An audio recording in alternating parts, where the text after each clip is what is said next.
says 75% of pastors feel like they are either unqualified for the ministry or they feel like they're failing at their job. I was pondering on that. I thought it just felt impossible to me that only 25% of the people that God had called into the ministry were qualified to do that job or were succeeding at that job.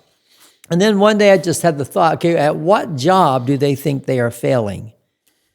And that's what's prompted my whole study is my thought was they think they're failing at their job, but they have the wrong job in mind.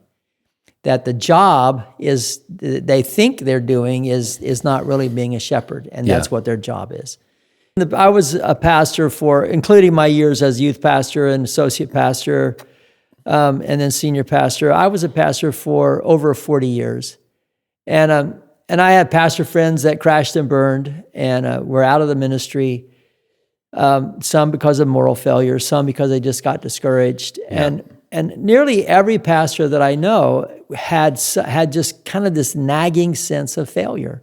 They just we're not quite successful. We're not really quite what we want to be. And obviously we never want to get complacent. I'm not saying that. Right.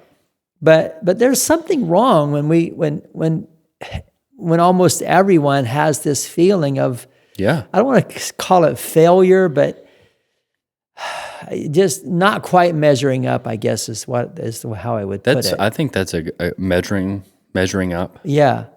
And I mean, I would say, maybe some of my pastor friends would disagree with me, but nearly everyone I knew had that, just kind of that sense when we'd sit around talking.